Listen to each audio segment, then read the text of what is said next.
अस्सलामुअलैकुम वरहमतुल्लाहि वबरकातुहू। दोस्तों, मैं Sarim Ashraf NSC TET classes पर आपका स्वागत करता हूँ, खैर मक़दम करता हूँ। मैं आपके सामने आज टेट उर्दू के मैराथन क्लास लेकर हाज़िर हुआ हूँ।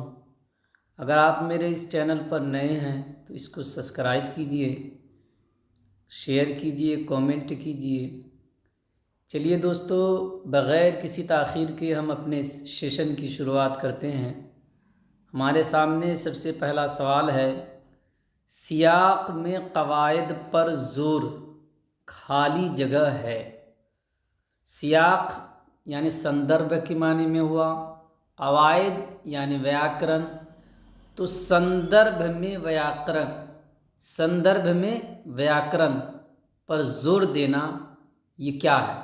ज़बान के उसूल को अंदरून का हिस्सा बनाना, यानी भाषा के जो नियम हैं उसको आंतरिक पार्ट बनाना। दूसरा है ज़बान के उसूल को याद करना। तीसरा है मवाद का तर्जमा करना, विषय वस्तु का ट्रांसलेट करना, अनुवाद करना। चौथा है उसूलों को बहुत ज़्यादा उमूमी बनाना यानी जनरलाइज करना। उसूलों को क्या करना? बहुत ज़्यादा उमूमी बनाना यानी जनरलाइज करना। तो इसका सही उत्तर क्या होगा? तो इसका सही जवाब जो होगा दोस्तों वो 1 नंबर ऑप्शन हो जाएगा कि ज़बान के उसूल को अंदरून यानी ज़बान का हिस्सा बनाना, यही मतलब है सियाक़ में क़वाइद पर ज़ोर का।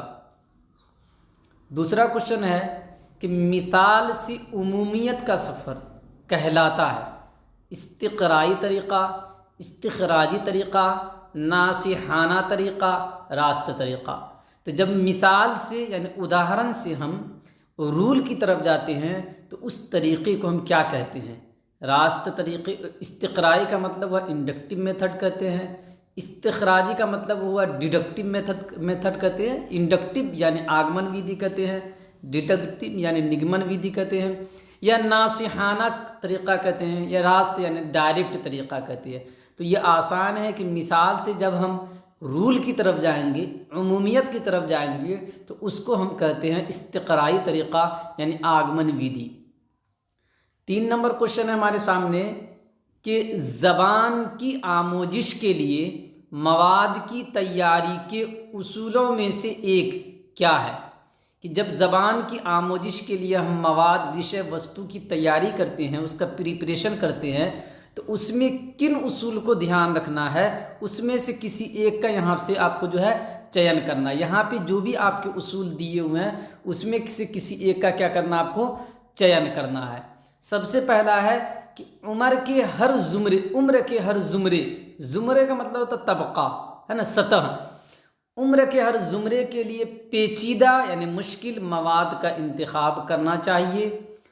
दूसरा है मवाद की दुरुस्त दर्जाबंदी होनी चाहिए, यानी जो कंटेंट है आपका वो क्या हो, कंटेंट जो है वो क्या होना चाहिए, आपका दुरुस्त होना चाहिए। तीसरा, किसी भी तरह के मवाद का इंतखाब किया जा सकता है, यानी किसी भी तरह के विषय वस्तु का चयन किया जा सकता है। और तीसरा है कि मवाद को यानी विषय वस्तु को मुख्तसर होना चाहिए, शॉर्ट होना चाहिए और लिमिटेड होना चाहिए। तो क्या हो जाएगा? क्या इसका जवाब हो जाएगा? इसका सही जवाब हो जाएगा दोस्तों कि मवाद की दुरुस्त दर्जाबंदी होनी चाहिए। ये क्या है? ज़बान की आमोजिश के लिए सबसे अहम उसूल है। 4 नंबर क्वेश्चन है कि ज़बान का इक्तिसाब होता है जब बच्चे क़वाइद के उसूल पढ़ाए जाएं, बच्चे को जज़ा या सज़ा दी जाए, यानी उसको दंड या इनाम दिया जाए। तीसरा, बच्चे को ज़बान से रूबरू यानी आमने सामने होने का मौका दिया जाए। और चौथा है बच्चा बग़ैर शऊरी तवज्जो की ज़बान को सीखता है। तो ज़बान का इक्तिसाब होता है कब? ज़बान का इक्तिसाब का मतलब था भाषा अर्जन। तो भाषा अर्जन कब होगा? जब बच्चे को ज़बान से रूबरू होने का मौका मिलेगा, आमने सामने होने का ज़बान के मौका मिलेगा तो वो ज़बान को सीख लेंगे। 5 नंबर क्वेश्चन है कि 5 नंबर क्वेश्चन आपके सामने है कि बच्चे को जब नज़्म की क़िरात के लिए कहा जाता है, नज़्म की क़िरात यानी नज़्म को पढ़ने के लिए, बच्चे को जब नज़्म की क़िरात के लिए कहा जाता है तो ये उस्ताद की बच्चे की खाली जगह अंदाज़ क़द्र में मदद करता है। यानी जब बच्चों को नज़्म पढ़ने के लिए कहा जाए तो ये किस चीज़ की मूल्यांकन के लिए होगा, इसका मकसद क्या होगा? अदब की मालूमात के अंदाज़ क़द्र, बोलने की महारत के अंदाज़ क़द्र, अदाकारी की सलाहियत की, इदराक की यानी समझ की। तो बच्चे को जब नज़्म की क़िरात के लिए कहा जाता है तो ये उस्ताद की बच्चे की, है ना, बोलने की, किसकी? बोलने की सलाहियत की क्या होती है? अंदाज़ क़द्र होती है। यानी 2 नंबर ऑप्शन क्या हो जाएगा? सही हो जाएगा। 6 नंबर क्वेश्चन है कि मुत्तफ़िक़ा गौर व खोज यानी ब्रेन स्टॉर्मिंग का मतलब क्या है? मौजू पर नज़रियात से आगाही, कुछ ज़हनी कसरत, किसी चीज़ को समझने की कोशिश करना, ज़हन को किसी किस्म का मुहीज फराहम करना। तो मुत्तफ़िक़ा गौर व खोज का जो मतलब होता है वो ये होता है कि मौजू पर नज़रियात से आगाही, यानी किसी भी विषय पर जो दृष्टिकोण है, उसका अप्रोच है किसी भी विषय के बारे में, उस अप्रोच को जानना, उसके बारे में या सोचना, इसी को हम कहते हैं ब्रेन स्टॉर्मिंग। क्या कहते हैं? Brain storming. 7 नंबर क्वेश्चन है, 7 नंबर सवाल है हमारे सामने कि ज़बान की तदरीस के हवाले से दर्ज झेल में से कौन सा मफरूज़ा गलत है? मफरूज़ा का मतलब होता है हाइपोथेसिस, है ना, परिकल्पना। तो ज़बान की तदरीस के हवाले से कौन सी परिकल्पना गलत है? आमुज़गार असल हालात में इस्तेमाल की कोशिश से ज़बान सीखते हैं, यानी आमोज़गार जो है जब ज़बान को असल हालत के साथ सीखते हैं तो वो जल्दी सीखते हैं। दूसरा, आमोज़गार की पहली ज़बान आमोजिश में अहम रोल अदा करती है। पहली ज़बान यानी मादरी ज़बान जो है वो क्या करती है? उसकी आमोजिश में अहम रोल अदा करती है। तीसरा, ज़बान की तदरीस की तवज्जो तरसीली सरगर्मियों पर होनी चाहिए, यानी संचार की गतिविधियों पे होनी चाहिए। चौथा, ज़बान की तदरीस में बोलने से ज़्यादा लिखने को अहम समझना चाहिए, उसको महत्व देना चाहिए। तो 7 नंबर जो क्वेश्चन है दोस्तों, इसका जो है गलत आपसे पूछा जा रहा है कि कौन सा मफरूज़ा गलत है, कौन सी परिकल्पना गलत है। तो 1 नंबर परिकल्पना सही है, 2 नंबर सही है, 3 नंबर सही है, चौथी नंबर जो परिकल्पना है ये गलत है, यानी यही आपका क्या हो जाएगा? जवाब हो जाएगा। 8 नंबर क्वेश्चन है हमारे सामने दोस्तों कि किसी तसव्वुर कहते हैं कॉन्सेप्ट को, अवधारणा को, किसी तसव्वुर या उसूल के इख्तिताम पर, इख्तिताम का मतलब था ख़त्म होने पर, तो किसी तसव्वुर या उसूल के ख़त्म होने पर लिया जाने वाला टेस्ट कहलाता है तशख़ीसी जांच, यानी डायग्नोस्टिक टेस्ट कहते हैं उसको, प्लेसमेंट जांच कहते हैं, हुसूलियाबी की जांच कहते हैं, या याददाश्त की जांच कहते हैं, है ना। तो अगर आप दोस्तों आप लोग बोलते हैं कि सीटेट की परीक्षा, सीटेट का जो आंसर की होता है उसके अनुसार जो है इसका सही जवाब दिया गया है तशख़ीसी जांच। क्या कहेंगे? किसी तसव्वुर या उसूल के इख्तिताम पर लिया जाने वाला जो टेस्ट है, सीटेट का आंसर कह रहा है कि इसका 1 नंबर ऑप्शन सही हो जाएगा, यानी इसको तशख़ीसी जांच कहेंगे। क्या कहेंगे? तशख़ीसी जांच कहेंगे। ठीक है, सीटेट के अनुसार। 9 नंबर क्वेश्चन है कि ज़बान की पैदावारी महारतें हैं, है ना। ज़बान की 4 महारतें हैं, सुनना, बोलना, पढ़ना और लिखना, है ना।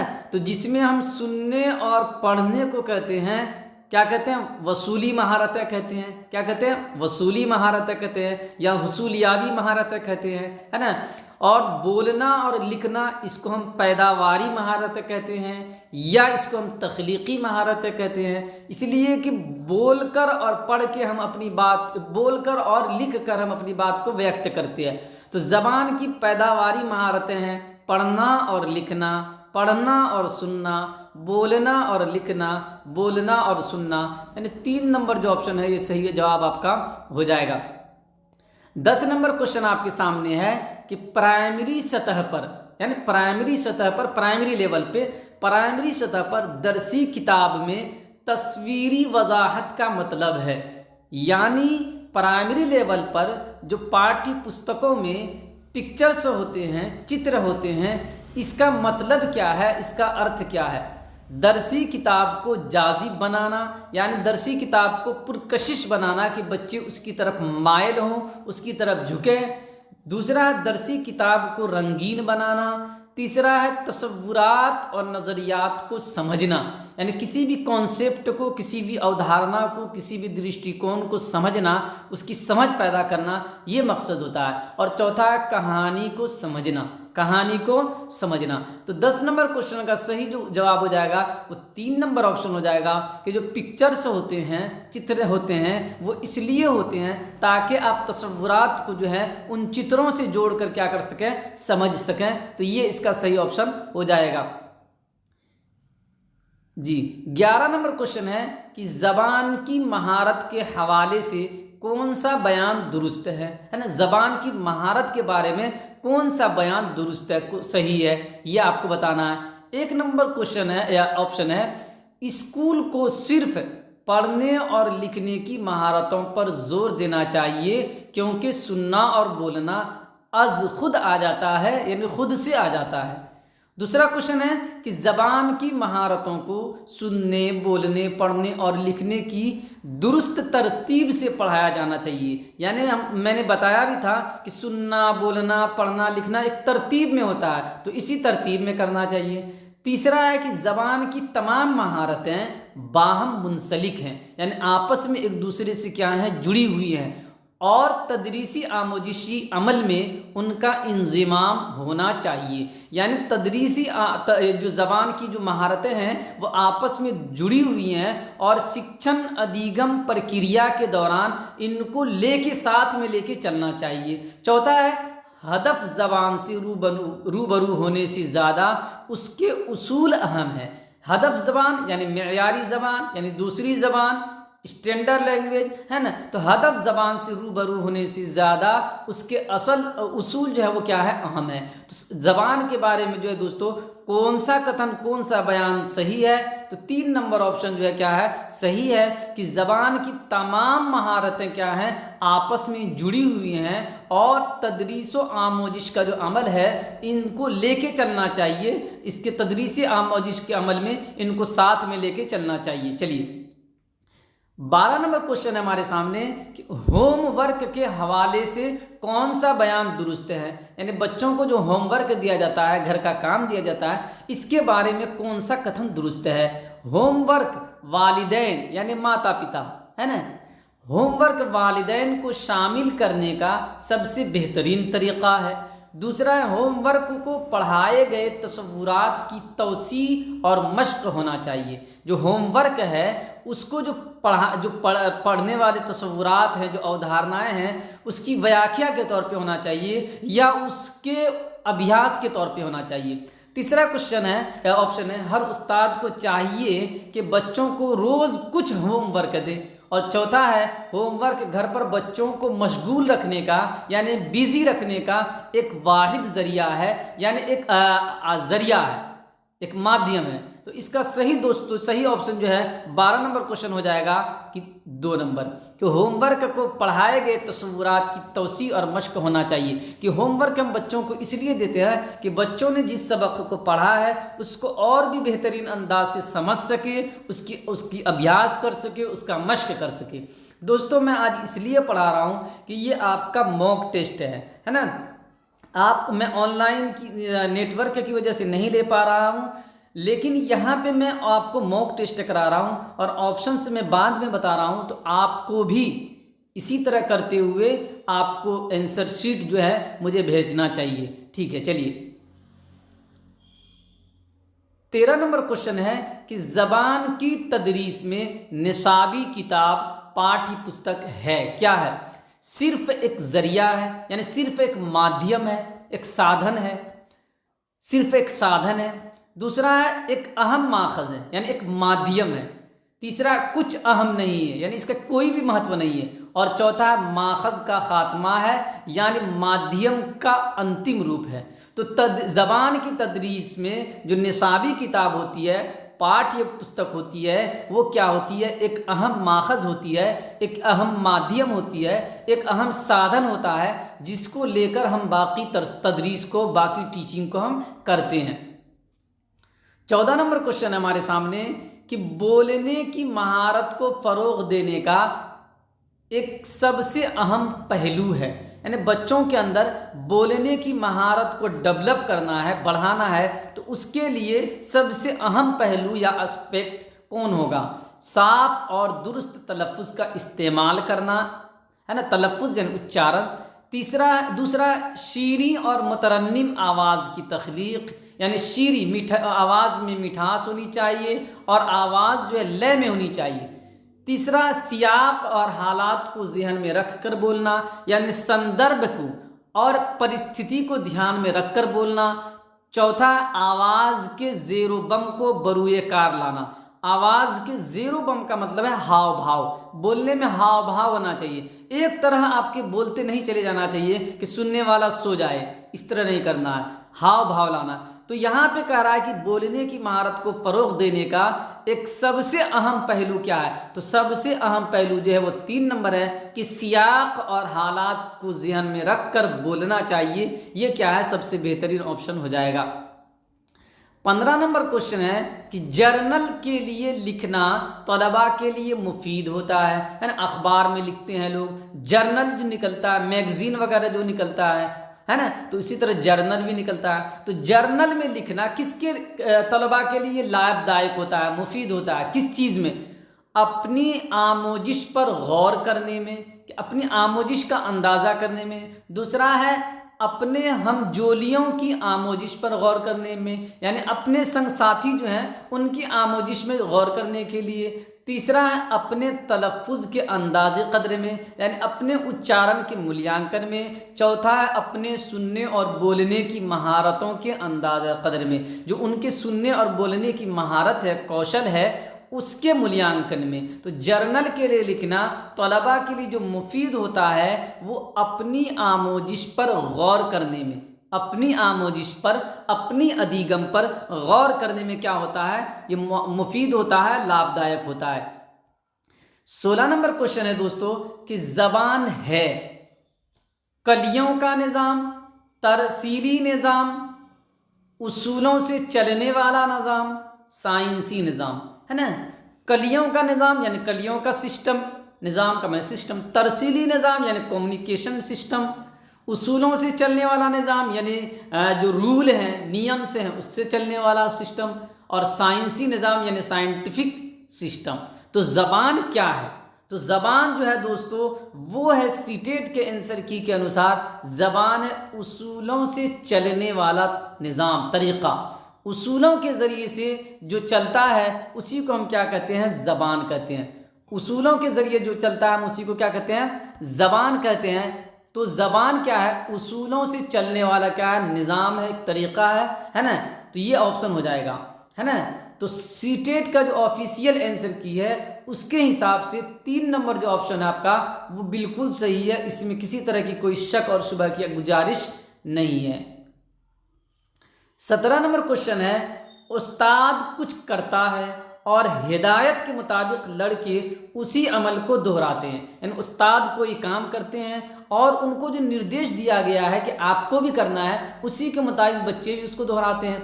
आमोज़गार से तवक्को की जाती है, उम्मीद की जाती है कि वो बोलेंगे नहीं या ज़बान का इस्तेमाल नहीं करेंगे, यानी उनको सिर्फ अनुकरण करना है, बोलना नहीं है। इस तरीक़ेकार को क्या कहेंगे? नक़ल का तरीक़ा कहेंगे, कुल जिस्मानी रद्द अमल कहेंगे यानी टोटल फिजिकल रिस्पॉन्स कहेंगे, ड्रामाई तरीक़ा कहेंगे, या तरसीली अंदाज नज़र कहेंगे, यानी कम्युनिकेशन स्किल कहेंगे या कम्युनिकेशन अप्रोच कहेंगे। क्या कहेंगे? तो इसका सही जो जवाब हो जाएगा दोस्तों वो 2 नंबर ऑप्शन हो जाएगा कि इसको हम कुल जिस्मानी रद्द अमल कहेंगे। ठीक है, कुल जिस्मानी रद्द अमल कहेंगे। 18 नंबर क्वेश्चन है हमारे सामने कि आईने हिंद, आईने हिंद का मतलब भारतीय संविधान, आईने हिंद के 8वीं शेड्यूल में कितनी ज़बानों का इंदिराज है, यानी कितनी ज़बानों को शामिल किया गया? 22 ज़बानें, 18 ज़बानें, 26 ज़बानें, 1179 ज़बानें।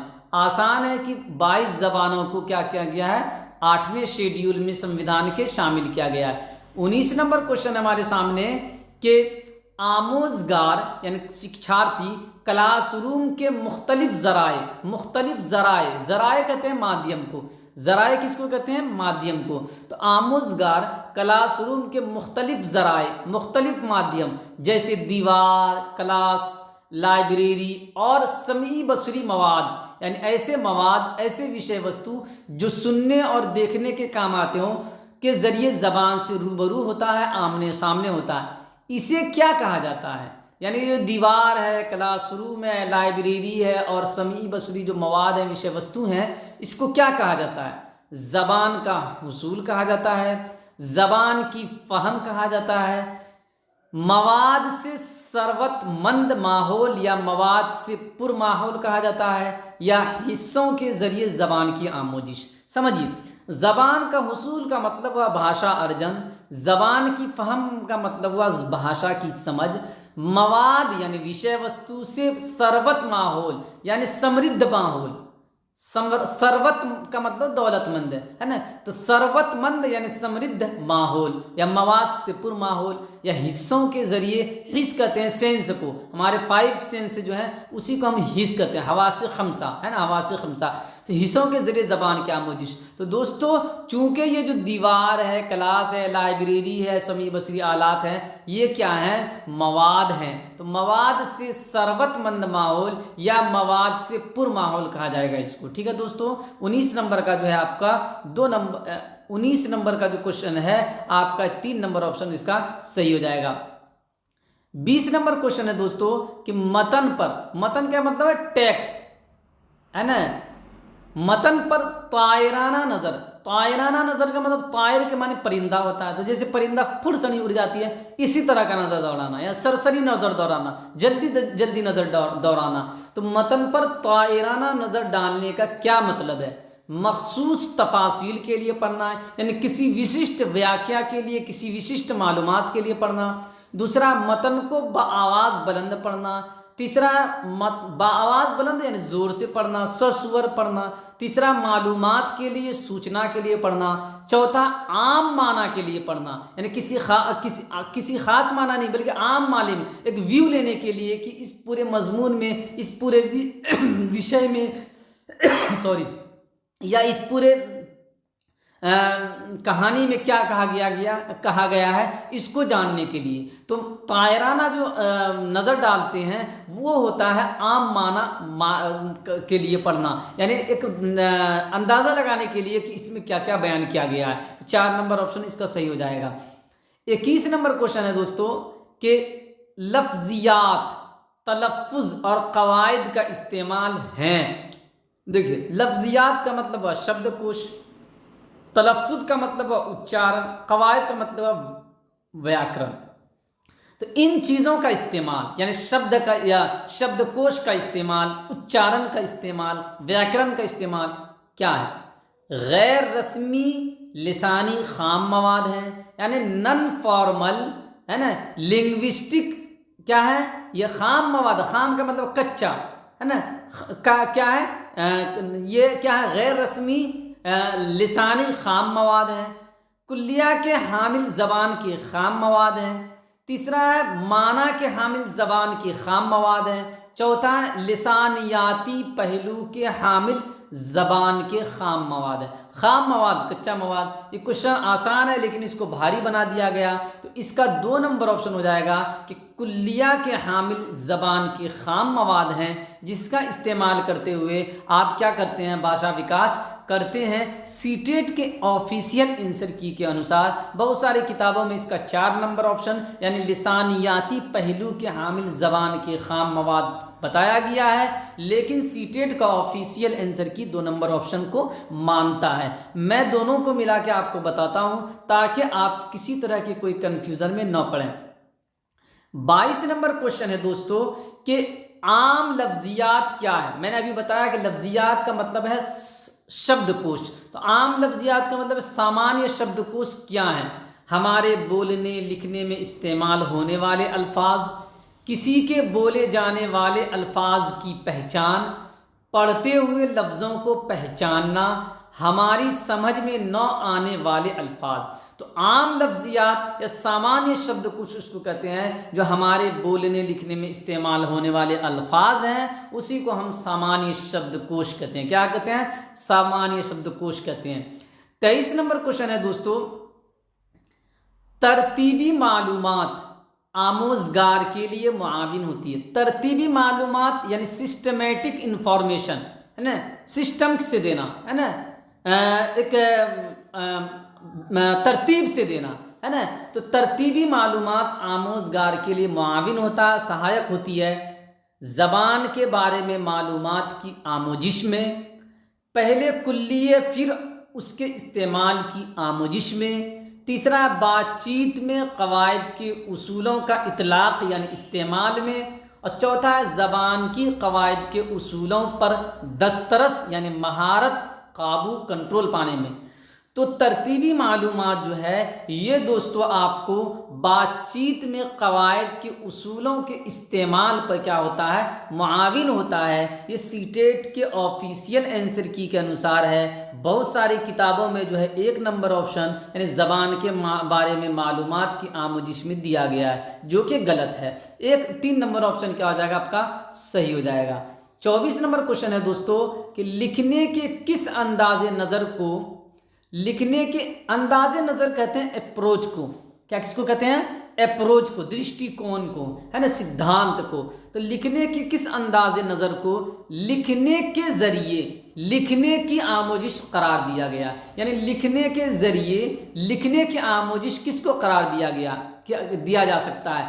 पैदावारी अंदाज़े नज़र को, लिखने के तरतीबी अंदाज़े नज़र को, इमला को, तलखीस को। इमला कहते हैं राइटिंग को, तलखीस कहते हैं समरी को। तलखीस को किसको कहते हैं? समरी को। तो लिखने के किस अंदाज़े नज़र को, किस स्टाइल को लिखने के ज़रिए यानी लिखने के माध्यम से लिखने की का अधिगम कहा जाएगा। तो ये हो जाएगा 2 नंबर ऑप्शन, यानी लिखने के तरतीबी जो अंदाज़े नज़र होता है, इसी को हम कहते हैं लिखने के ज़रिए लिखने की आमोजिश। 25 नंबर क्वेश्चन है दोस्तों हमारा कि दर्ज झेल में से कौन इदराजी या इर्तिशाही तहरीरी अमल है। इदराजी या इर्तिशाही तहरीरी अमल का मतलब, इदराजी का मतलब होता है संपादकीय, पब्लिकेशन, है ना।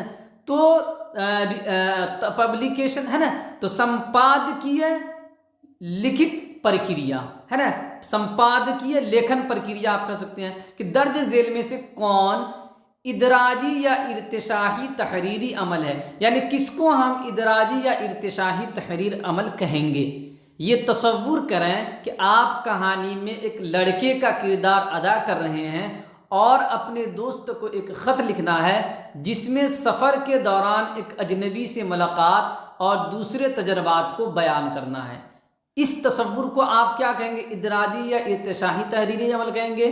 दूसरा है नागपुर जाने के लिए रेलवे टिकट का रिजर्वेशन फॉर्म भरना है, इसको कहेंगे। तीसरा है जितनी बार मुमकिन हो संभव हो नज़्म को पढ़ें और नज़्म की तलखीस लिखें यानी खुलासा लिखें। चौथा है एक पेड़ की खुद नविश्त सवानिह उम्री तहरीर करें कि एक पेड़ जो है उसके बारे में जो है क्या करें, कुछ लिखें। तो दोस्तों इसका सही ऑप्शन जो होगा कि इदराजी या इर्तिशाही तहरीरी अमल जो होगा वो 1 नंबर ऑप्शन होगा। कि ये तस्वुर करें कि आप कहानी में एक लड़के का किरदार अदा कर रहे हैं और अपने दोस्त को एक ख़त लिखना है जिसमें सफ़र के दौरान एक अजनबी से मुलाकात और दूसरे तजर्बात को बयान करना है। इसको हम क्या कहेंगे? इदराजी या इर्तिशाही तहरीरी अमल। 1 मिनट टाइम देख लेता हूँ, ठीक है, ओके। 26 नंबर क्वेश्चन है दोस्तों कि मवाद में तदरीसियात को समोना है।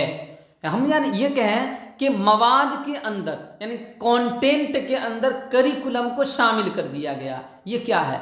मवाद के मशमूलात की तौसीक करना है ना, उसको प्रमाणित करना। दूसरा, मवाद की इन्हिसारियत यानी मवाद का आधारित होना। तीसरा है उस्ताद का तदरीसियाती इदराक यानी उस्ताद का शैक्षिक सोच, उस्ताद की शैक्षिक सोच। चौथा है मवाद का तदरीसियाती एहसास, मवाद का तदरीसियाती एहसास। तो मवाद में तदरीसियात को समोना, मवाद में तदरीसियात को समोना का मतलब है मवाद का तदरीसियाती एहसास। क्या है इसका मतलब? मवाद में तदरीसियात को समोना यानी मवाद के अंदर, विषय वस्तु के अंदर पाठ्यक्रम को शामिल कर देने का मतलब है कि जो विषय वस्तु है उसका क्या करना? तदरीसियाती एहसास करना, एक अनुभव करना। 27 नंबर क्वेश्चन है दोस्तों कि उस्ताद दर्ज झेल सरगर्मी यानी गतिविधि हर रोज़ मुनक़िद करता है यानी हर रोज़ इस काम को करता है। कौन सा काम? पूरी क्लास को 5 ग्रुप में तकसीम करता है, बांट देता है और आम रोज़मर्रा के मौज़ूआत या तकरीब वगैरह के बारे में बातचीत करने के लिए कहता है ना। हर दिन बच्चों को 5-5 के ग्रुप में, 6-6 के ग्रुप में बांट देता है और डेली के जो हमारे टॉपिक्स हैं हमारी ज़िंदगी के, उसके बारे में बच्चों को बातचीत करने के लिए कहता है। और फिर हर ग्रुप के एक फ़र्द को दूसरे ग्रुप से पूरी क्लास की सरगर्मी के बारे में बातचीत करने के लिए कहता है। उसके बाद क्या करते हैं कि उस्ताद की हर ग्रुप के एक बच्चे को क्या कहते हैं कि दूसरे ग्रुप के से जो है पूरी क्लास के बारे में क्या करें? बातचीत करें। वो किस चीज़ को फ़रोग़ देने की कोशिश करता है। यानी ऐसा करके वो टीचर कि बच्चों को जब आते हैं बच्चे तो उसको ग्रुपों में बांट कर उसको कोई टॉपिक देते हैं उनकी ज़िंदगी से संबंधित, उसमें बातचीत करने के लिए कहते हैं। तो ऐसा करके वो क्या करना चाह रहे हैं? बुनियादी तरसीली महारतों को फ़रोग़ दे रहे हैं यानी जो बेसिक संचार की जो महारतें होती है, कौशल होती है, इसका विकास कर रहे हैं। वकूफ़ी तौर पर तरक्की याफ्ता लिसानी महारतों को यानी जो हमारा संज्ञानात्मक तौर पर या संज्ञानात्मक जो हमारी तरक्की है, विकास है, उसको बढ़ावा दे रहे हैं।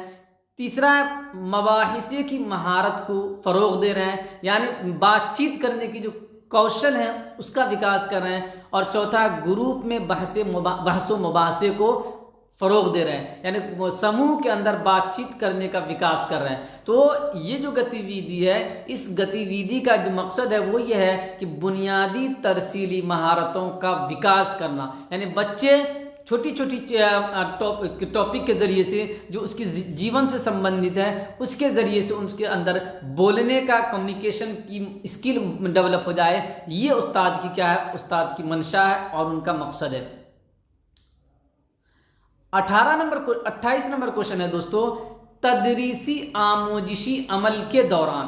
तदरीसी आमोजिशी अमल का मतलब, तदरीस का मतलब शिक्षण, आमोजिश का मतलब अधिगम, अमल का मतलब प्रक्रिया। तो शिक्षण अधिगम प्रक्रिया के दौरान तलबा की पेशरफ्त की निगरानी, पेशरफ्त मैंने बताया था प्रोग्रेस, प्रगति, उसकी निगरानी करने यानी उसकी देखभाल करने और उसे बेहतर बनाने के लिए वज़ा करदा अंदाज़ क़द्र यानी एक अंदाज़ क़द्र, एक मूल्यांकन बनाता है कि बच्चों की पेशरफ्त को, बच्चों की प्रगति की निगरानी करे, उसका अंदाज़ा करें। इसको क्या कहते हैं? आमोज़गार का अंदाज़ क़द्र यानी शिक्षार्थी का मूल्यांकन कहेंगे, या आमोजिश के लिए अंदाज़ क़द्र, या इसको कहेंगे अधिगम के लिए मूल्यांकन कहेंगे। तीसरा आमोजिश का अंदाज़ क़द्र यानी अधिगम का मूल्यांकन कहेंगे, या चौथा है अंदाज़ क़द्र बतौर आमोजिश यानी अधिगम, अंदाज मूल्यांकन अधिगम के रूप में। तो इसको हम दोस्तों आसान है कि इसको हम कहेंगे आमोजिश के लिए अंदाज़े कदर कर रहे हैं उस्ताद,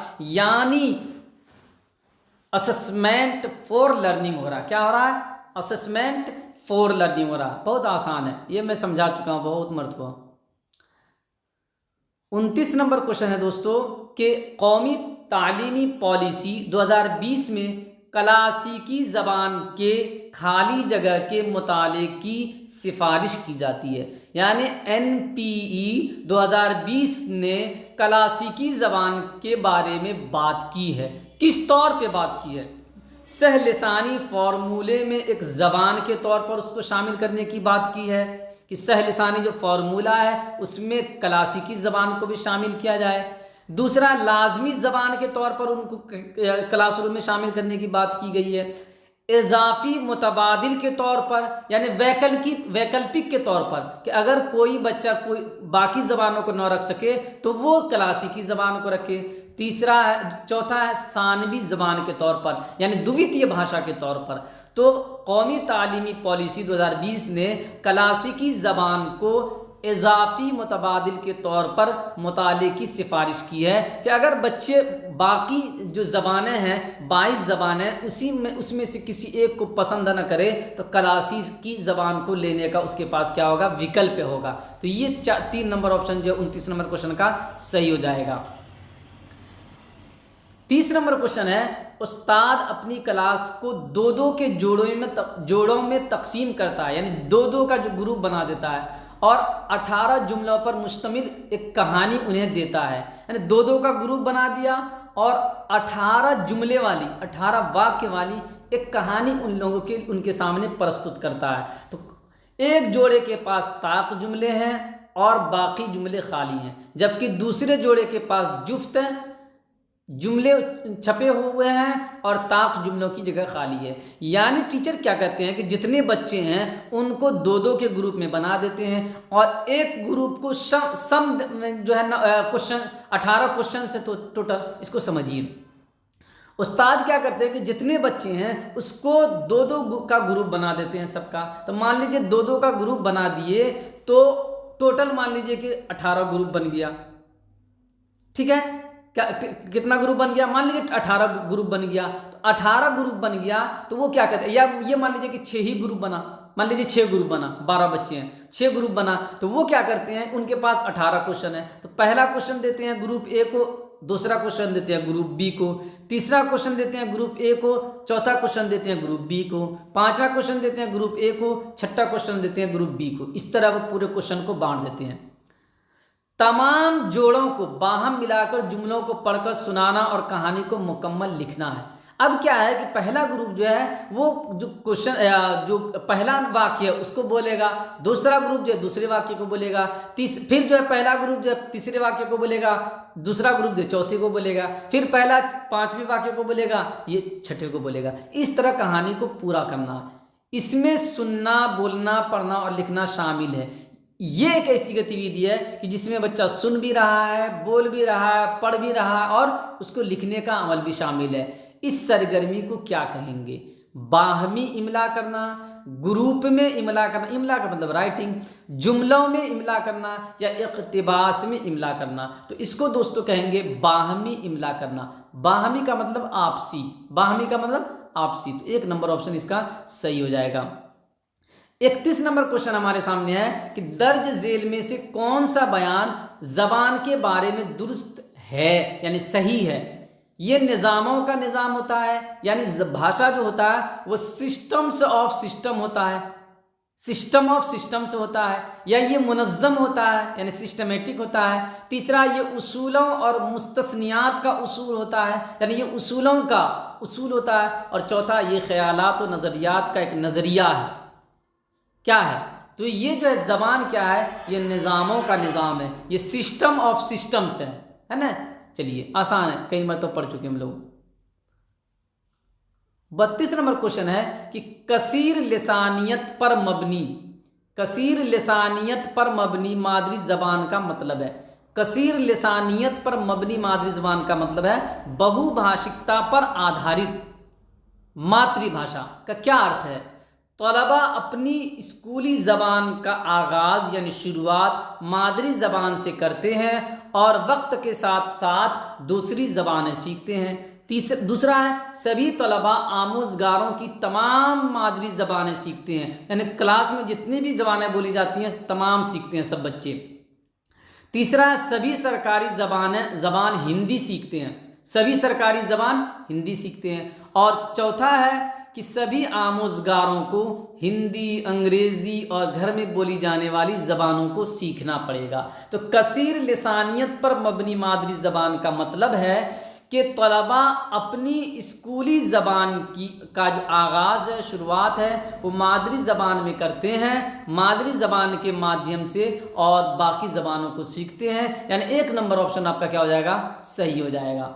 33 नंबर क्वेश्चन हमारे सामने दोस्तों कि जब बच्चे स्कूल जाना शुरू करें तो उनके लिए ज़बान की तदरीस का मिसाली तरीक़ा क्या होना चाहिए, आदर्श तरीक़ा क्या होना चाहिए। जब बच्चे स्कूल जाना शुरू कर रहे हैं तो उनको पढ़ाने का आदर्श तरीक़ा क्या होना चाहिए, आइडियल मेथड क्या होना चाहिए। उन्हें हुरूफ़ तहज्जील लिखना सिखाना चाहिए, उन्हें नज़्में और गाना गाने की मश्क करानी और कहानी सुनाना चाहिए। तीसरा, उन्हें मिसालों के ज़रिए से यानी उदाहरण के ज़रिए से कि उन्हें मिसालों के साथ कवायद की तालीम और फिर हुरूफ़ तहज्जील लिखना सिखाना चाहिए। चौथा, उन्हें लफ्ज़ों और मुहावरों के हिज्जे बताना चाहिए। तो जब बच्चा स्कूल जाना शुरू करे तो हम क्या करते हैं कि उन्हें नज़में और गाना गाने की मश्क कराते हैं और कहानियाँ सुनाते हैं, ताकि बच्चों के सामने जो भाषा है वो एक इकाई के रूप में आ जाए और फिर बच्चे क्या करें, धीरे धीरे बाकी चीज़ों को, हरूफ को, हर्फ को, लफ्ज़ को सीखना शुरू कर दें। तो इसको हम कहते हैं ऊपर से नीचे का तरीक़ा जो कि अपनाया जाता है। 34 नंबर क्वेश्चन है दोस्तों, उस्ताद एक जांच का मंसूबा तैयार करता है, यानी एक जांच का क्या करता है, प्लानिंग करता है, ताकि अपने आमोज़गार की तहरीर के ख़राब पैटर्न की वजह जान सके। बज़रिया किसके ज़रिए से, यानी वो बच्चों के लिखने की जो कमी है उसको जानने के लिए क्या करता है, एक जांच तैयार करता है, एक मंसूबा तैयार करता है जांच का। उसको हम क्या कहेंगे, किसके ज़रिए से वो कर सकता है। महारती जांच के ज़रिए से वो कर सकता है, हुसूलियाबी की जांच के ज़रिए से वो कर पाएगा, तशख़ीसी जांच के ज़रिए करेगा, सलाहियत की जांच की तरफ से करेगा। तो वो तशख़ीसी जांच यानी डायग्नोस्टिक टेस्ट के ज़रिए ही वो बच्चों की जो लिखने की जो कमी है उसको क्या कर सकेगा, जान सकेगा। तो 3 नंबर ऑप्शन क्या हो जाएगा, सही हो जाएगा। 35 नंबर क्वेश्चन है दोस्तों कि ज़बान की तदरीस व आमोजिश का, तदरीस व आमोजिश यानी शिक्षण अधिगम है ना। तो ज़बान की तदरीस व आमोजिश का कौन सा तरीक़ा इसकी वकालत करता है कि ज़बान की आमोजिश का अहम पहलू उसका इस्तेमाल है, यानी ज़बान की आमोजिश का, भाषा के अधिगम का जो अहम पहलू है वो है उसका प्रयोग। कौन सा जो है तरीक़ा इस बात को कहता है, कवायद के वजाहत का तरीक़ा, दुरुस्त तरीक़ा, तरसीली यानी गुफ्तगू का तरीक़ा, या कुल्ली तबीई तरद्दी अमल जिसको टोटल फिज़िकल रिस्पॉन्स कहते हैं। कौन सा तरीक़ा इस बात को कहता है कि प्रयोग के ज़रिए ही ज़बान को सीखा जा सकता है। 3 नंबर ऑप्शन कहता है गुफ्तगू का तरीक़ा या तरसीली तरीक़ा। 36 नंबर क्वेश्चन है दोस्तों कि दर्ज झेल में से कौन ज़बान की तदरीस व आमोजिश का मवाद यानी विषय वस्तु नहीं समझा जाता है। दरसी किताब, अखबार, कंप्यूटर सॉफ्टवेयर या उस्ताद की ज़बान। तो सीटेट का जो ऑफिशियल आंसर की है वो ये कहता है कि उस्ताद की ज़बान जो है वो क्या होता है, तदरीस व आमोजिश का मवाद नहीं समझा जाता है। लेकिन मुझे इस क्वेश्चन के बारे में शक है, जो सीटेड इसका आंसर चौथा ऑप्शन दे रहा है वो कैसे मवाद नहीं है। उस्ताद की ज़बान भी उसके लिए क्या है, एक मवाद है, एक विषय वस्तु है। कंप्यूटर सॉफ्टवेयर जो है ये नहीं होना चाहिए, लेकिन सीटेड जो है वो इसका सही आंसर जो है वो 4 मान रहा है। तो इसलिए आप 4 को ले सकते हैं, इसलिए कि सीटेट यही को मान के चल रहा है। तो 3 नंबर तब नहीं होगा। 37 नंबर क्वेश्चन है दोस्तों कि दर्ज झेल में से कौन सा बयान दुरुस्त है, सही है। चलिए देखते हैं बयान को, क्या क्या है बयान। कि बयान ये है कि पहली ज़बान यानी मातृभाषा। पहली ज़बान जब भी बोला जाए तो इसका मतलब मातृभाषा, और दूसरी ज़बान जब भी बोला जाए तो इसका मतलब है कि द्वितीय भाषा या लक्ष्य भाषा, है ना, हदफ ज़बान। पहली ज़बान दूसरी ज़बान की आमोजिश में हमेशा हायल होती है, यानी रुकावट होती है। ये बात सही है कि गलत है? ये बात तो गलत है शायद।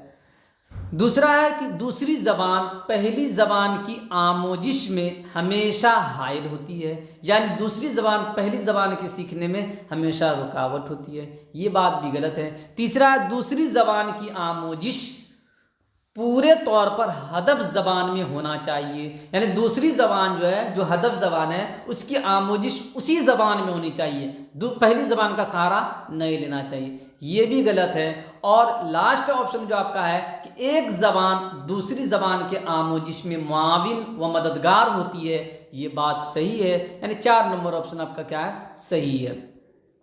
38 नंबर क्वेश्चन है दोस्तों कि उस्ताद अपने तलबा से जोड़ों में यानी ग्रुपों में ख्यालात यकजा करने यानी विचार को इकट्ठा करने, खाका तैयार करने, इक़्तिबास की शक्ल में फ़रोग़ देने के लिए ख्यालात कलमबंद करने यानी लिखने, उन्हें बेहतर बनाने और फिर मरबूत इक़्तिबास की शक्ल देने के लिए एडिट करने के लिए कहता है। इस तरह लिखने के बारे में बताने के लिए वो तदरीस का कौन सा तरीक़ा इख्तियार करता है? कौन सा तरीक़ा इख्तियार करता है? लिखने का माहसल अंदाज़, माहसल का मतलब है प्रोडक्ट अप्रोच, लिखने का राइटिंग प्रोडक्ट अप्रोच, लिखने का अमली अंदाज, तीसरा है तरसीली तरीक़े अंदाज नज़र, और चौथा लिखने की मश्क। चौथा क्या है? लिखने की मश्क। तो ये जो ऑप्शन हो जाएगा दोस्तों, लिखने का अमली अंदाज जो है, ये तरीक़ा उस्ताद इस्तेमाल कर रहा है कि वो ग्रुपों में बच्चों को अपने ख्यालात विचार इकट्ठा करने के लिए कह रहा है, और उसके बाद क्या कह रहा है? उनको लिखने के लिए कह रहा है। तो ये लिखने का अमली अंदाज जो है ये हो जाएगा। 38 का जो है 2 नंबर ऑप्शन क्या हो जाएगा? सही हो जाएगा। 39 नंबर क्वेश्चन है दोस्तों कि आमोजिश की इब्तिदाई सतह पर नज़में और गाने मुआविन होते हैं, सहायक होते हैं। किसमें? आप जानते हैं कि जब इब्तिदाई जो सतह है प्राइमरी लेवल, उसमें हम क्या करते हैं? बच्चों को नज़में और गाने सुनाते हैं, कहलवाते हैं। तो ये किसमें आपके सहायक होता है? वक़ूफ़ी यानी संज्ञानात्मक, जिस्मानी यानी शारीरिक, जज्बाती यानी भावात्मक, और भाषा विकास में। किसी में यह आपके होता है? दूसरा जिस्मानी फ़रोग़ और हरकी महारतों में, है ना, यानी आपके फिज़िकल डेवलपमेंट में और साइकोमोटर डेवलपमेंट में। तीसरा आमोज़गार की नज़में और गाने याद करने में, और चौथा गाने जिस्मानी हरकत और नफ्सी हरकी महारतों में यानी साइकोमोटर महारतों में, कौशल में। तो वह आमोजिश की इब्तिदाई सतह पर नज़में और गाने जो हैं वो आपके वक़ूफ़ी, जिस्मानी, जज्बाती और ज़बान के फ़रोग़ में क्या होते हैं? मुआविन होते हैं, सहायक होते हैं। तो 39 का 1 नंबर ऑप्शन सही हो जाएगा। 40 नंबर क्वेश्चन है दोस्तों, तलबा के अफसाना पढ़ लेने के बाद उस्ताद एक सवाल कायम करता है। अफसाना आप लोग पढ़े होंगे, अफसाना नावेल, है ना, मजमून, ख़त, है ना, तो ये लोग इंशाइया। तो तलबा के अफसाना पढ़ लेने के बाद उस्ताद एक सवाल कायम करता है, जैसा कि आपने अफसाने में पढ़ा। अब आप तसव्वुर करें कि आप अफसाने का असल किरदार रूमी है और आप पर जो कुछ गुजरा है उसके बारे में अपने दोस्त को एक ख़त लिखना है। इस तरह के सवालात किस ज़ुमरे में आते हैं, किसके अंदर से किस तबके में आते हैं? यानी उस्ताद को एक बच्चा जो अफसाना मजमून वगैरह कुछ भी पढ़ लेता है, तो उस्ताद कहते हैं कि आप मान लीजिए कि उस अफसाने के अंदर एक किरदार था जो रूमी है। रूमी का किरदार कोई भी किरदार हो सकता है। उस रूमी किरदार को आप अपने आप पे लेके आप अपने दोस्तों के बारे में बताइए। तो इसको कौन सा तरीक़ा हम कहेंगे? इस्तिंबाती तरीक़ा सवाल कहेंगे, इसको हम इत्तिलाआती सवाल कहेंगे, या इर्तिशाही सवाल कहेंगे। अभी मैंने बताया था इर्तिशाही या इदराजी संपादकीय, है ना, सवाल लिखना कहेंगे। तो दोस्तों इसको हम कहेंगे इर्तिशाही सवाल कहेंगे। क्या कहेंगे? इर्तिशाही सवाल कहेंगे। 41 नंबर क्वेश्चन है दोस्तों कि मुआवनती तदरीस का मकसद है, यानी रिमीडियल जो तदरीस होती है, टीचिंग होती है, इसका मकसद क्या है? तलबा की आमोजिश को बेहतर बनाना। दूसरा तलबा की आमोजिश और उस्ताद की तदरीस दोनों को बेहतर बनाना। तीसरा, इम्तिहान में तलबा की कारकर्दगी यानी परफॉर्मेंस को बेहतर बनाना। चौथा, क्लास की कारकर्दगी को बेहतर बनाना। तो जो मुआविनती तदरीस होती है, रिमीडियल टीचिंग होती है, उपचारात्मक शिक्षण होता है, इसका मकसद तलबा की आमोजिश को और साथ साथ उस्ताद की तदरीस दोनों को बेहतर बनाना होता है। तो 2 नंबर ऑप्शन सही हो जाएगा। 42 नंबर क्वेश्चन है दोस्तों, बोलते वक्त सही जगह पर सही तलफ़ुज़ के साथ सही लफ्ज़ों का इस्तेमाल। यानी बोलने में सही जगह पर सही तलफ़ुज़ के साथ सही उच्चारण के साथ सही लफ्ज़ों का इस्तेमाल क्या कहलाता? बोलने का तरीक़ा, बोलने में क़वायद का इस्तेमाल, ज़बान की तफ़हीम, ज़बान में गौर व फ़िक्र। तफ़हीम का मतलब समझ, ज़बान की समझ, तो इसको कहेंगे बोलने का तरीक़ा। क्या कहेंगे? बोलने का तरीक़ा, कि सही जगह पे सही तलफ़ुज़ के साथ और सही लफ्ज़ों का इस्तेमाल करना, ये बोलने का तरीक़ा हो गया। इसका मतलब है कि बच्चे के अंदर ज़बान की अच्छी समझ है कि वो ज़बान को वक्त और हालात के हिसाब से क्या कर रहा है, आसानी से बोल पा रहा है। 43 नंबर क्वेश्चन है कि नए ज़ख़ीरे अल्फाज की तदरीस के वक्त तो उस्ताद को चाहिए कि, यानी जब बच्चे को हम नया शब्दकोश सिखा रहे हैं, है ना, नया ज़ख़ीरे अल्फाज यानी शब्दकोश, तो जब बच्चे को नया शब्दकोश सिखा रहे हैं तो उस वक्त हमको किस चीज़ पे ध्यान देना चाहिए? पहले आसान ज़बान में माना लिखें, यानी जिस लफ्ज़ को हम सिखा रहे हैं उसके आसान ज़बान में उसका कोई माना बता दें। दूसरा, दूसरे अल्फाज के साथ उन्हें इस्तेमाल करें, या दूसरा लफ्ज़ जो है उससे मिलता जुलता उसके साथ इस्तेमाल करें। तीसरा है, जितनी बार मुमकिन हो यानी संभव हो आमोज़गारों को सियाक में यानी संदर्भ में लफ्ज़ों के इस्तेमाल के काबिल बनाए। चौथा, तलबा से उन्हें याद करने और जहाँ ज़रूरी हो उन्हें दोबारा इस्तेमाल करने के लिए कहे। तो बेहतरीन तरीक़ा होगा कि जितनी बार मुमकिन हो, संभव हो, बच्चों को कहे कि वो किसी संदर्भ में, किसी वाक्य के, किसी कहानी के, किसी जुमले के, किसी कविता के संदर्भ में क्या करे, उस लफ्ज़ का ज़्यादा से ज़्यादा क्या करे, अभ्यास करे, मश्क करे। ये सही ऑप्शन हो जाएगा। 43 नंबर जो है इसका 3 नंबर जो ऑप्शन हो जाएगा वो सही हो जाएगा। 44 नंबर क्वेश्चन है दोस्तों कि शायरी की तदरीस का अहम मकसद क्या है? यानी बच्चों को जो शायरी पढ़ाई जाती है इसका असल मकसद क्या होता है, अहम मकसद क्या होता है? तफरीह और खुशी। तफरीह यानी खेल के लिए, खुशी के लिए, हज़ के माने में खुशी होता है, तो तफरीह और खुशी के लिए। दूसरा, नज़्म में कवायदी पहलुओं की आमोजिश के लिए, या नज़्म में कवायद को पढ़ाने के लिए होता है। तीसरा, ज़ख़ीरे अल्फाज की आमोजिश के लिए, या बच्चों में शब्दकोश का इजाफा करने के लिए। चौथा, शायर के बारे में मालूमात हासिल करने के लिए। तो सीटेट जो है उसके ऑफिशियल आंसर की के अनुसार मैं जिस क्वेश्चन में ऑफिशियल आंसर की बोलूँगा तो इसका मतलब है कि उस क्वेश्चन के बारे में और भी कुछ राय हैं, इसीलिए मैं बोल रहा हूँ। नहीं तो मैं जो भी आपको ऑप्शन बता रहा हूँ वो सीटेट के ऑफिशियल आंसर की से ही बता रहा हूँ। लेकिन चूँकि बहुत सारी किताबों में अलग अलग ऑप्शन भी दिए हुए हैं, इसलिए मैं जिस क्वेश्चन में आपको याद दहानी कराऊँ तो इसका मतलब है कि कहीं और कुछ कन्फ्यूज़न है कि कुछ किताबों में, इसलिए मैं बता रहा हूँ ताकि आप क्लियर हो जाए। तो ये जो है सीटेट का जो ऑफिशियल आंसर की है वो 44 नंबर क्वेश्चन जो है कि शायरी की तदरीस का अहम मकसद यानी अहम उद्देश्य क्या है, उसके बारे में कहता है कि वो होता है तफरीह के लिए और खुशी के लिए। हालांकि बहुत सारी किताबों में जो है ये 3 नंबर ऑप्शन बताया गया है कि ज़ख़ीरे अल्फाज की आमोजिश के लिए होता है। तो कुछ हद तक ये 3 नंबर ऑप्शन सही है, लेकिन चूंकि सीटेट 1 नंबर ऑप्शन मान रहा है तो आपको भी 1 ही नंबर लेके चलना है। मैं 3 नंबर लेके नहीं चलने का रहा हूँ, जो सीटेट मान रहा उसको लेके चलिए। मेरे कुछ शुरू के वीडियोस में जो है मुझसे ये गलती हुई कि मैंने आपको सीटेट के ऑफिशियल आंसर की से ना बता के मैंने आपको क्या किया कि जो सही चीज़ें होती हैं वो बताई, है ना, कि जो सोच पे हो सकती थी। लेकिन चूँकि बात भी सही है कि जो सीटेट का ऑफिशियल आंसर की है वही सही है, बाकी आप क्या कह रहे हैं, हम क्या समझ रहे हैं, इसका कोई माना नहीं रखता है। चलिए 45 नंबर क्वेश्चन है कि तौसी मुताले का मकसद खाली जगह को फ़रोग देना है। फ़रोग का मतलब विकास। तो तौसी मुताला एक्सटेंसिव स्टडी कहते हैं, है ना, विस्तारित अध्ययन को कहते हैं। तो विस्तारित अध्ययन का मकसद क्या होता है? हज़ के लिए पढ़ना यानी मज़ा के लिए, लुत्फ़ के लिए, दूसरा इम्तिहान के लिए पढ़ना, तीसरा है मालूमात के लिए पढ़ना, चौथा है मुसन्निफ़ के बारे में जानने के लिए पढ़ना। तो तौसी मुताला जो है वो हज़ के लिए पढ़ना होता है, यानी लुत्फ़ के लिए, मज़ा के लिए, है ना, दिलचस्पी के लिए पढ़ना होता है। 46 नंबर क्वेश्चन है दोस्तों कि हर उस्ताद को ज़बान की तदरीस के दौरान चाहिए कि, यानी जब उस्ताद जो है भाषा का शिक्षण कर रहे हैं तो उसको क्या करना चाहिए? सिर्फ दरसी किताब पर मबनी मालूमात फराहम करें, कि यानी दरसी किताब के अंदर, पाठ्य पुस्तक के अंदर जो मालूमात है वही बच्चे को दे। दूसरा है दरसी किताब के अलावा इजाफी तदरीसी मवाद फराहम करे, यानी बाहर की चीज़ें भी बताए।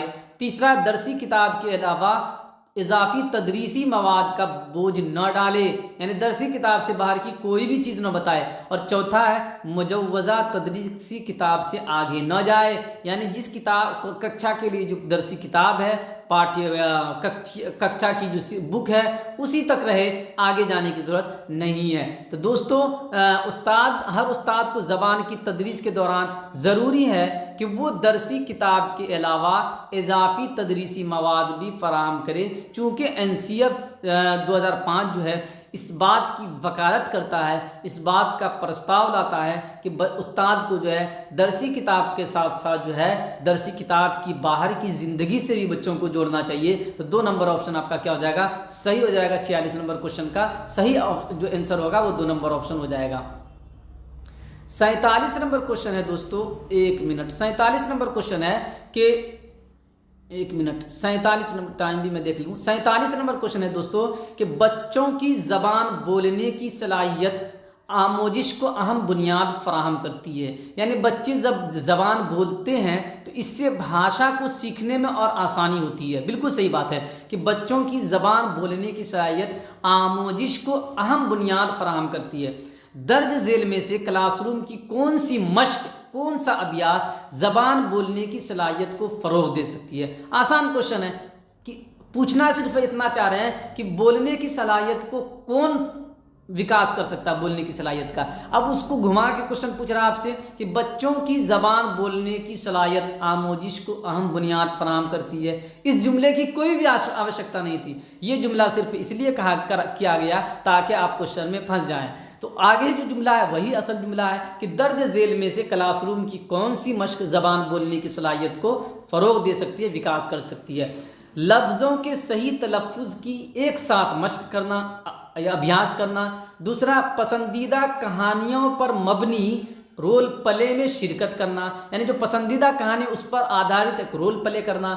तीसरा इज्तिमाई या इनफरादी तौर पर लफ्ज़ों को याद करना और उनकी नज़्म ख़ानी करना, यानी उसको पढ़ना। और चौथा है उस्ताद के साथ दरसी किताब में दी गई कहानी को इज्तिमाई तौर पर यानी सामूहिक तौर पर पढ़ना। तो दोस्तों आप जानते हैं कि इसका जो सही ऑप्शन हो जाएगा वो 2 नंबर ऑप्शन हो जाएगा कि पसंदीदा कहानियों पर आधारित रोल प्ले में शिरकत करना, शामिल करना, ये सही ऑप्शन हो जाएगा।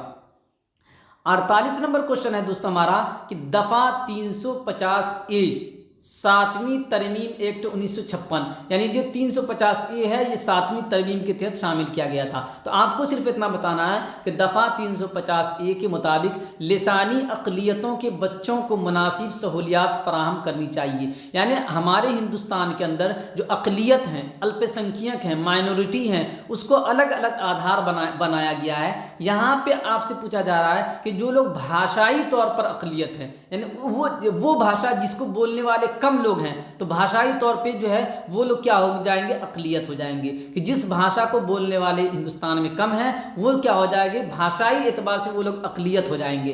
तो ये कह रहा है कि दफ़ा 350 जो है, दफ़ा 350A के मुताबिक लिसानी अक़लियतों के बच्चों को मुनासिब सहूलियात फ़राहम करनी चाहिए। किसमें?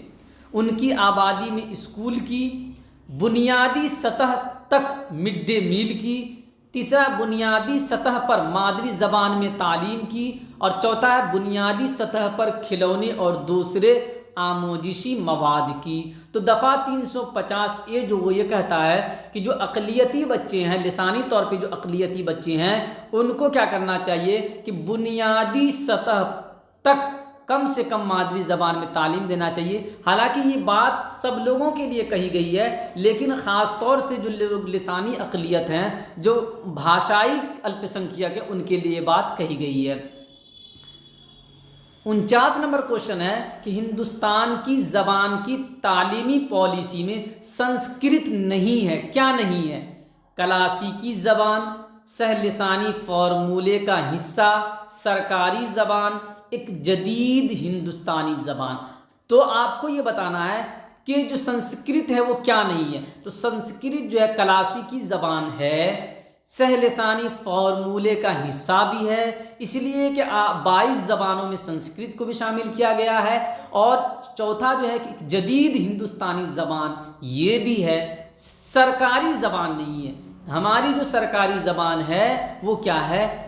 हिंदी है। क्या है? सरकारी ज़बान क्या है हमारी? हिंदी है ना। ऑफिशियल लैंग्वेज जिसको कहते हैं, है ना, राष्ट्रभाषा कहते हैं। हमारी राष्ट्रीय भाषा नहीं है ना, राजभाषा है हमारी, राष्ट्रीय भाषा नहीं है। चलिए, ये मैं इसको फ़र्क को समझा चुका हूँ कि राष्ट्रीय भाषा या राजभाषा। 50 नंबर क्वेश्चन है दोस्तों, एक मिनट। एक जुमला सुनने के बाद बच्चा उसे समझने के लिए उसकी मालूमात को छोटे छोटे हिस्सों में बांट देता है, ये अमल है। यानी एक जुमला सुनता है, एक वाक्य, जुमला का मतलब वाक्य, एक वाक्य सुनने के बाद बच्चा क्या करता है? उसकी मालूमात को, उसके सूचना को छोटे छोटे हिस्सों में टुकड़ा कर देता है। इसको हम क्या कहेंगे? नीचे से ऊपर का अमल, यानी बटम अप प्रोसेस कहेंगे। ऊपर से नीचे का अमल कहेंगे, टॉप डाउन प्रोसेस कहेंगे। इस्तिक़राई अमल कहेंगे यानी इंडक्टिव प्रोसेस कहेंगे, या इस्तिख़राजी अमल कहेंगे, डिडक्टिव प्रोसेस कहेंगे। तो इसको हम क्या कहेंगे? तो दोस्तों 50 नंबर जो है इसका सही ऑप्शन जो होगा वो होगा कि इसको हम कहेंगे नीचे से ऊपर का अमल।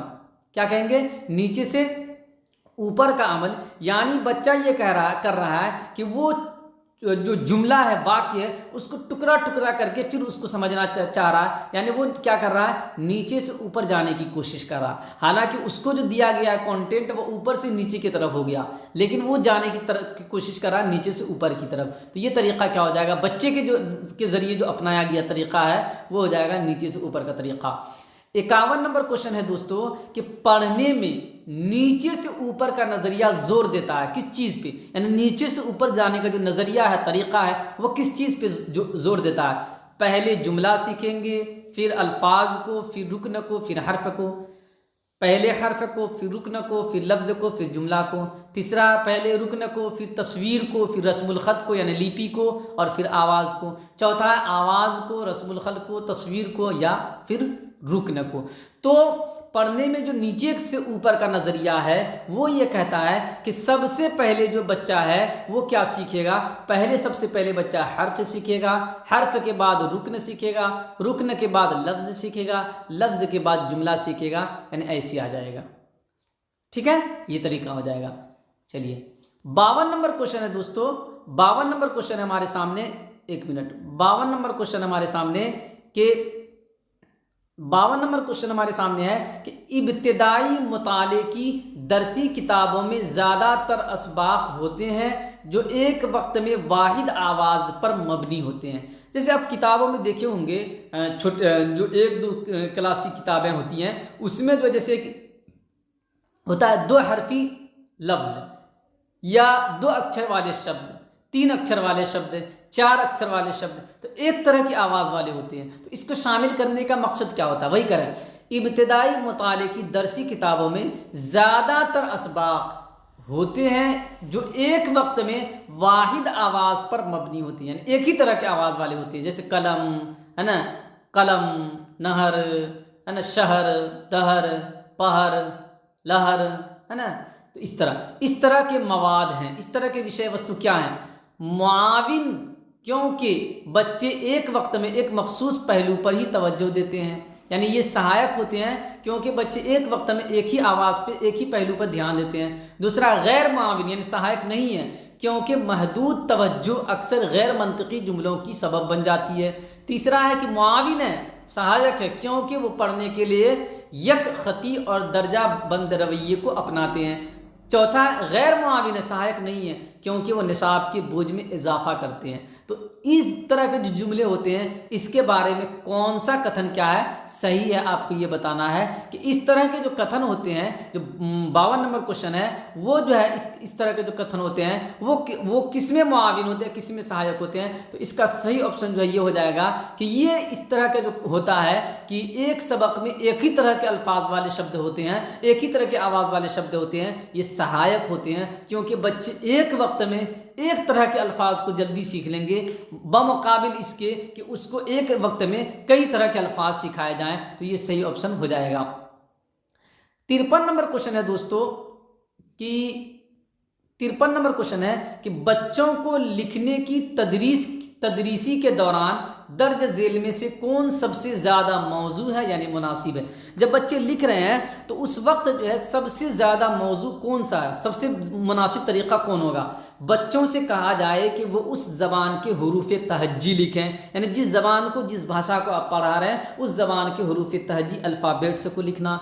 दूसरा है लिखावट को बेहतर बनाने के लिए एक ही जुमले को बार बार लिखने के लिए कहा जाए कि बच्चे की लिखावट को बेहतर बनाने के लिए आप कह रहे हैं कि एक ही लफ्ज़ को बार बार लिखो, एक ही वाक्य को बार बार लिखो। तीसरा है उन्हें अपने ख्यालात व नज़रियात यानी उसके जो विचार हैं, उनके दृष्टिकोण हैं, कलमबंद करने का मौका फराहम किया जाए कि उनको अवसर दिया जाए। चौथा उन्हें याद करने और मखसूस मौजू पर यानी कोई विशिष्ट टॉपिक पे लिखने के लिए कहा जाए। तो इसके लिए बेहतरीन तरीक़ा ये होगा, लिखने के लिए जो बेहतरीन तरीक़ा होगा वो ये होगा कि उन्हें अपने ख़यालात, अपने विचार, अपने दृष्टिकोण को लिखने का मौका दिया जाए अपने आवाज़, अपने जो अंदाज में। ठीक है। 53 नंबर। 54 नंबर क्वेश्चन ये कह रहा है दोस्तों कि अपने तलबा के लिए अदब अतफ़ाल मुंतखब करने का सबसे अहम पहलू क्या होगा। यानी जब हम बच्चों के लिए, अपने बच्चों के लिए, अपनी कक्षा के बच्चों के लिए बाल साहित्य का चयन करेंगे तो उस वक्त सबसे ज़्यादा ज़रूरी हमारे नज़दीक क्या होगा, हम किस चीज़ को ज़्यादा अहमियत देंगे, किसको महत्व देंगे। आसान ज़बान यानी जिस बाल साहित्य की ज़बान आसान होगी उसको महत्व देंगे। मुसन्निफ़ शायर की शोहरत या हम बहुत बड़े नाम का जो कोई व्यक्ति होगा, लेखक होगा, उसकी किताब को तरजीह देंगे। तीसरा बच्चों की सतह और उनकी दिलचस्पी कि बच्चों की सतह क्या है, लेवल क्या है बच्चों का और उसकी दिलचस्पी किस चीज़ में हो सकती है। चौथा है हिंदुस्तानी सकाफ़त में पैवस्त अदब, या हम ऐसे बाल साहित्य को लेंगे जो हिंदुस्तानी संस्कृति और तहजीब से संबंधित हो, है ना। तो किसको हम तरजीह देंगे, किसको, तो हम देंगे बच्चों की सतह और उनकी दिलचस्पी को। कि हम जो बाल साहित्य का चयन करेंगे तो उस वक्त हमको ये ध्यान देना होगा कि बच्चों की सतह क्या है और उनकी दिलचस्पी क्या है। 55 नंबर क्वेश्चन है दोस्तों कि अज खुद ज़बान सीखने और ज़बान की आमोजिश में बुनियादी फ़र्क क्या है।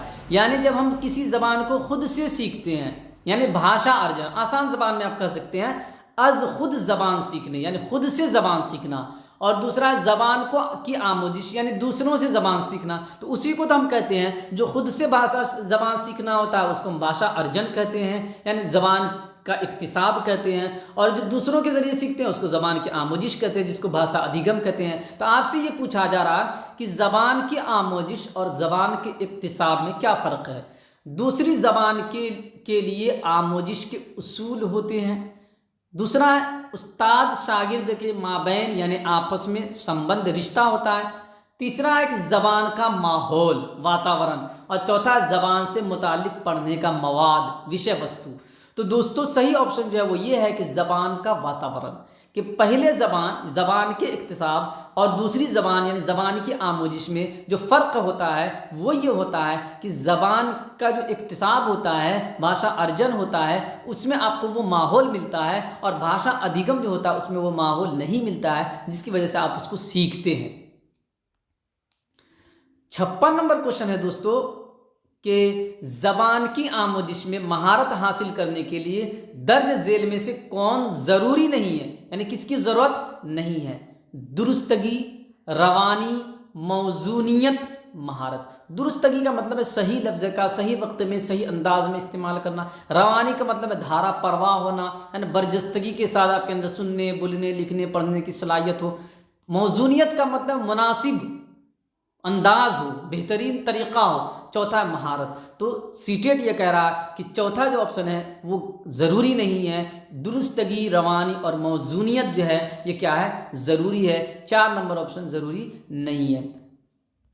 57 नंबर क्वेश्चन कह रहा है दोस्तों कि पोर्टफोलियो तैयार करने के 3 अहम मराहिल कौन है। यानी जब हम पोर्टफोलियो तैयार करते हैं तो उसके 3 स्टेप्स होते हैं। वो 3 स्टेप्स आपको बताने हैं कि वो 3 स्टेप्स कौन हैं। इतना ही बताना आपको कि पोर्टफोलियो तैयार करने के जो 3 स्टेप्स हैं वो 3 स्टेप्स कौन है, यही बताना आपको, और कुछ भी नहीं बताना। यकजा करना यानी इकट्ठा करना, तकसीम करना यानी बांटना, मुजम्मत करना यानी उसकी जो है तनकीद करना, उसका क्रिटिसाइज करना। दूसरा यकजा करना, मुंतखब करना, गौर फिक्र का, मुंतखब का मतलब चुनाव, चयन। दूसरा है यकजा करना, मुंतखब करना, गौर करना। तीसरा तजर्बा करना यानी अनुभव करना, निशानजद करना यानी सेलेक्ट करना, तैयार करना। चौथा है लामरकजियत यानी गैर आधारित हो, तयन कदर मूल्यांकन, पेशकश, प्रेजेंटेशन। तो पोर्टफोलियो तैयार करने के जो 3 स्टेप्स होते हैं वो 3 स्टेप्स आपको बताने हैं कि वो कौन है। तो वो 3 स्टेप्स होते हैं यकजा करना यानी कंटेंट को पहले हम क्या करते हैं, बच्चे से संबंधित जो चीज़ें होती है, मालूमात होती है, उसको हम जमा करते हैं। फिर उसमें से जो सेलेक्टेड उसको सेलेक्ट करते हैं कि किसको शामिल किया जाए, किसको न किया जाए, और फिर उस पर गौर व फिक्र करते हैं। तो यकजा करना, मुंतखब करना और गौर व फिक्र करना, ये 3 अमल शामिल होता है। 58 नंबर क्वेश्चन है दोस्तों कि दर्ज झेल में से किसका इस्तेमाल बोलने की महारत के अंदाज कद्र में नहीं होता है। यानी कौन सा एक तरीका ऐसा तरीका है जिसका इस्तेमाल हम बोलने की महारत के जांच में नहीं करते हैं। रोल प्ले, दिखाना और बताना, खाली जगहों को पुर करना यानी भरना, तस्वीरी वजाहत करना यानी चित्र की व्याख्या करना। तो खाली जगहों को पुर करना, खाली जगहों को भरना, ये लिखने की महारत है, बोलने की महारत नहीं है। तो ये 3 नंबर ऑप्शन क्या हो जाएगा, 58 का 3 नंबर जो ऑप्शन है ये सही हो जाएगा। 59 नंबर क्वेश्चन देखते हैं दोस्तों क्या कह रहा है कि बोलने की अच्छी सरगर्मी वो है जहाँ, यानी बोलने की अच्छी गतिविधि वो है जहाँ मादरी ज़बान ख़त्म हो जाए यानी मादरी ज़बान का मौका ना मिले। दूसरा शिरकत गैर मसावी हो यानी शिरकत बराबरी का ना हो, किसी को ज़्यादा दिया जा रहा, किसी को कम दिया जा रहा। तीसरा आमोजगार ज़्यादा बातें करें, और चौथा उस्ताद ज़्यादा मदद करती हूँ। तो 3 नंबर ऑप्शन हो जाएगा कि बोलने की अच्छी सरगर्मी वो है जहाँ आमोजगार ज़्यादा बातें करते हैं। चौथा 60 नंबर क्वेश्चन है दोस्तों, जो आखिरी क्वेश्चन है, इसके बाद मैं इस सेशन को समाप्त कर दूंगा। वो ये है कि बुलंद खानी यानी ज़ोर से पढ़ना, ससुर पढ़ना, कहानी सुनाना, बुलंद खानी, कहानी सुनाना, बहस मुबाहसे यानी बातचीत, डिस्कशन, बातचीत किसकी मिसालें हैं। यानी बुलंद खानी करना यानी आवाज़ से पढ़ना, कहानी सुनाना, मुबाहसे, बातचीत, ये किसके उदाहरण हैं। बगौर समात की यानी ध्यान से सुनने की, तौसी समात की यानी विस्तारित सुनने की, मजहूल समात की यानी अनजान समात की, अनजान सुनने की, या मुतवाज़ी समात की, किसकी मिसाल है। तो 60 नंबर दोस्तों ये जो बुलंद खानी करना, कहानी सुनाना, मुबाहसे, बातचीत, ये बगौर समात की क्या है, मिसालें हैं, उदाहरण हैं। तो दोस्तों ये सेशन मेरा यहीं पे समाप्त होता है। उम्मीद है कि आपको ये सेशन अच्छा लगा होगा। कुछ यहाँ पे नेटवर्क की दिक्कत है, इस वजह से मैं लाइव आने में थोड़ा सा मुझे दिक्कत हो रही है। हालांकि मैं कल सुबह में जो है इंशाअल्लाह लाइव आऊँगा। आप लोग लाइव भी जुड़िए, और इस क्वेश्चन को मैंने इस अंदाज में कराने की कोशिश की है ताकि ये आपके लिए मॉक टेस्ट का काम करे, और जो लोग भी इसको बनाएं तो एक मॉक टेस्ट के तौर पे इस्तेमाल करें। इसलिए कि मैंने वही विधि अपनाई है कि हर क्वेश्चन को पढ़ने के बाद, सवाल को पढ़ने के बाद मैंने क्या किया है कि ऑप्शंस, जो सही ऑप्शंस है उसको बाद में बताया है और उसको समझाने की कोशिश की है। अगर आपको ये वीडियोस अच्छे लगते हैं तो हौसला अफजाई करने के लिए इसको लाइक कीजिए, शेयर कीजिए, कमेंट कीजिए। अगर आपने अभी तक सब्सक्राइब नहीं किया तो इसको सब्सक्राइब कर लीजिए। इससे एक हौसला मिलता है, एक मोटिवेशन मिलता है ना। चलिए अपनी एग्ज़ाम की तैयारी कीजिए, दुआओं में याद रखिए। शुक्रिया।